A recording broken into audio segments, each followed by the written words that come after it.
everyone. Welcome back to Founder's Story. Recently, we were talking about how can you make a tiny business in terms of employees, but big profits. I was reading about how with the use of AI and different tools and technology, that now people are going to make $1 billion company with maybe less than 5 employees. I mean, this is amazing, and this really opens up for the ability for so many more people to create the company of their dreams. That's why today we have Jaron Lodge from Scorin.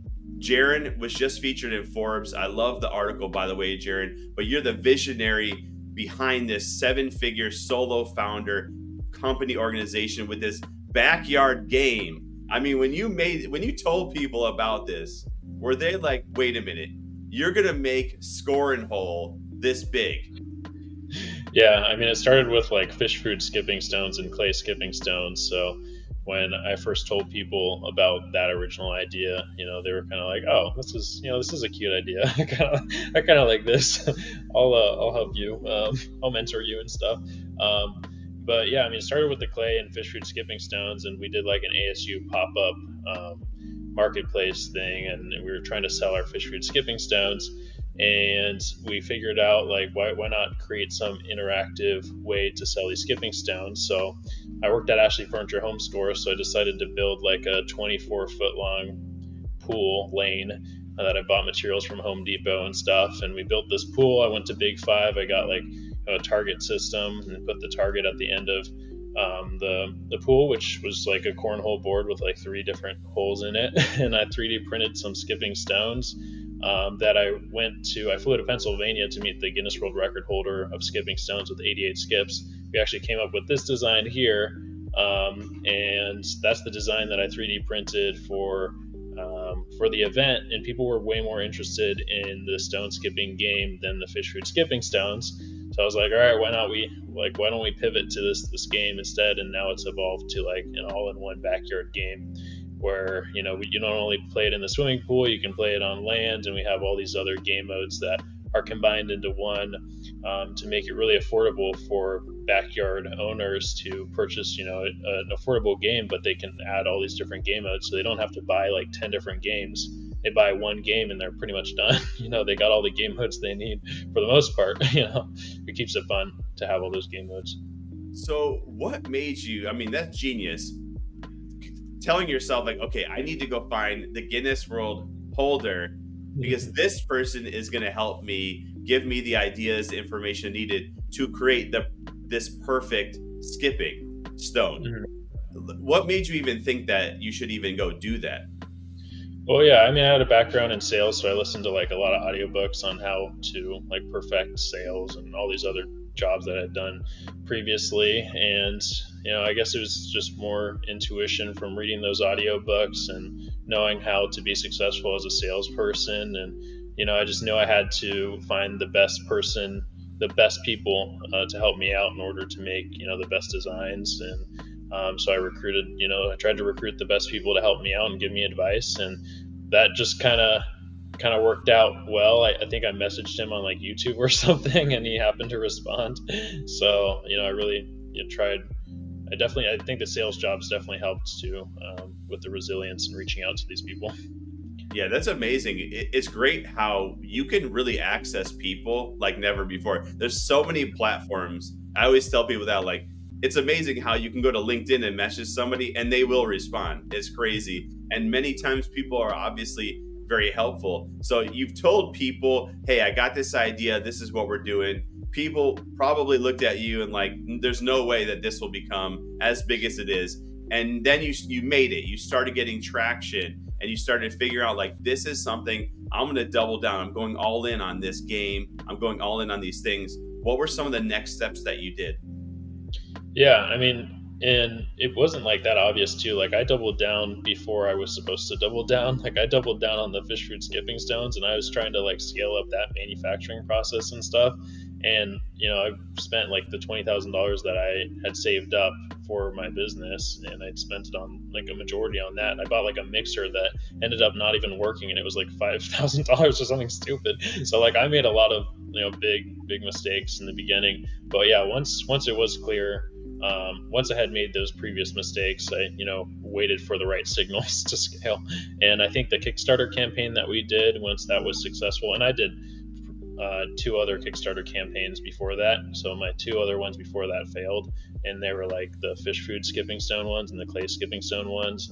And then my third one, I recruited some guy that happened to run a Kickstarter campaign. He sold like $2 million worth of his product, so he knew what he was talking about. He gave me homework assignments on how to run the best Kickstarter campaign possible. I did everything he told me to do, so that he wouldn't even meet up with me until I did all his homework assignments, basically, so I could speak his language. And the Kickstarter campaign was really successful, and that was the first indicator, to start scaling this thing. And I had some companies reach out to me, want to do licensing deals. Some tried to scare me into, deals with them. So, but I didn't take them, and I was just like, I can do this myself. but I'm always looking for other opportunities to, collaborate with people. So there's something that I've noticed just in the few minutes of talking to you is you really leverage other people's expertise.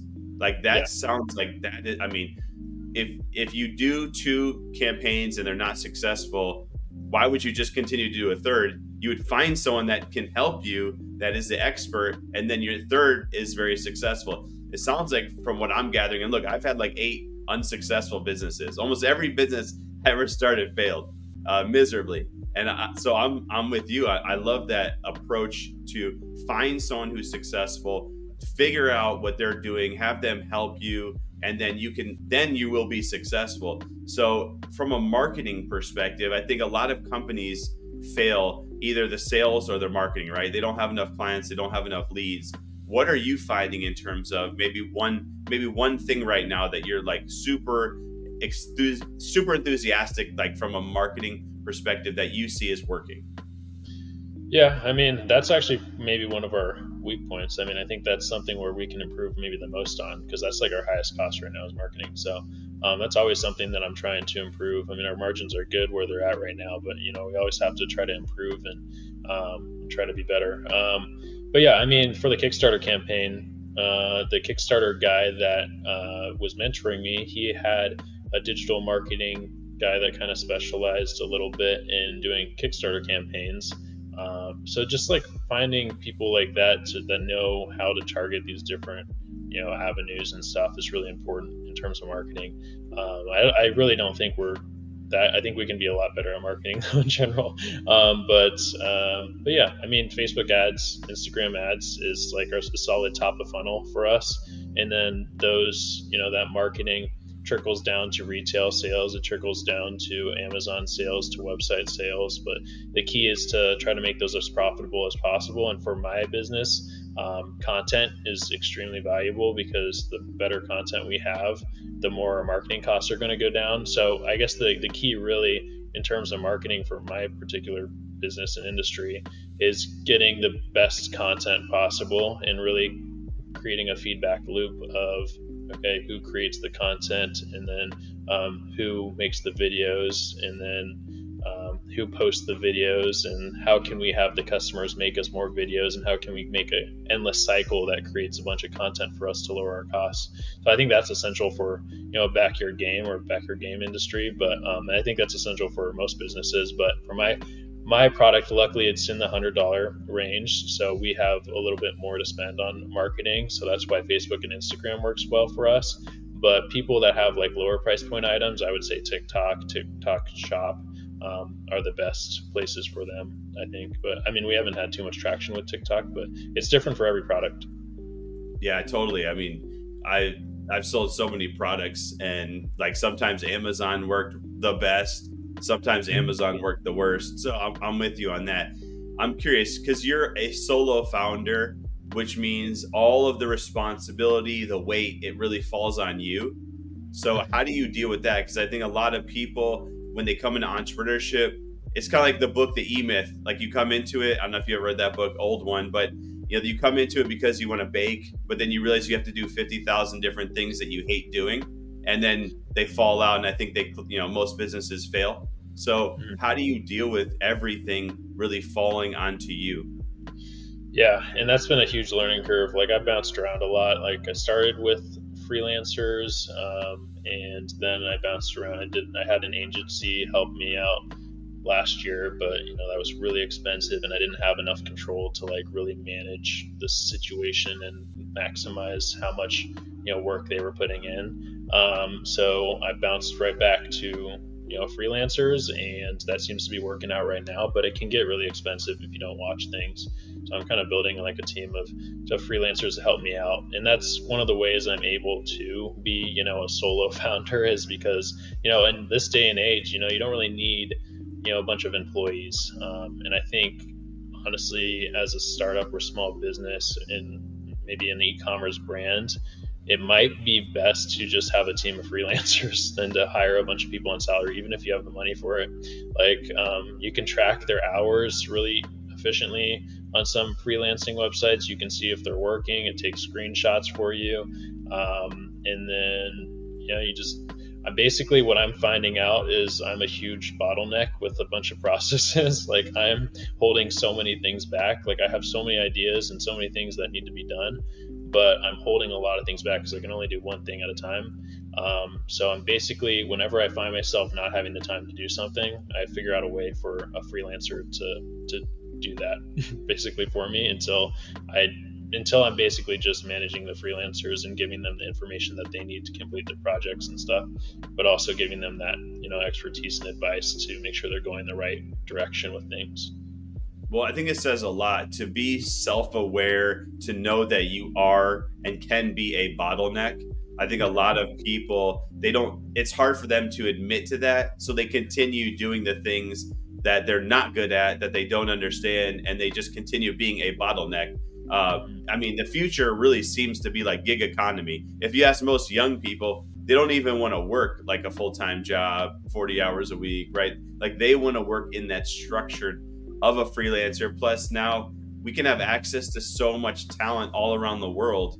I mean, the fact that all these things have opened us up to the 8 billion people around the planet that can now help us on different aspects. So I'm totally with you on that structure. Thank you for sharing that. Even being vulnerable, to admit to those things can be tough. So where do you see the future of the company, of your organization, of the games? Where do you see this going? I mean, I think it could really, take over the entire backyard game industry, because it's, provides so many different game modes that a lot of games can't provide. And then on the top of that, it's at a very low price point. So like, if you look at current, backyard games, there's one or two game modes that you may be able to play with them.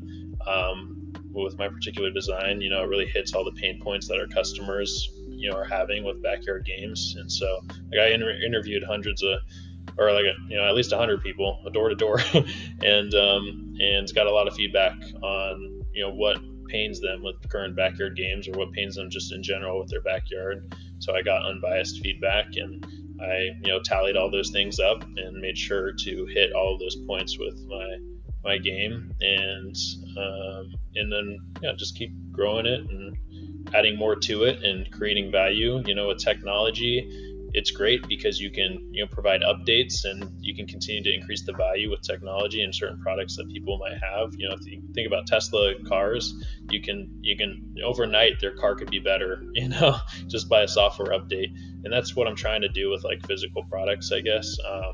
Providing more updates or game modes to it. I mean, yeah, they would have to pay a little bit more for the next game mode, but they're not having to buy a whole new game set. So I think that's really key for Score and Hole, and I think we're going to continue to see a lot of growth, and maybe even reach heights of surpassing Spikeball, which is currently the highest highest volume, highest monetary backyard game out there. So I think we can compete at that level.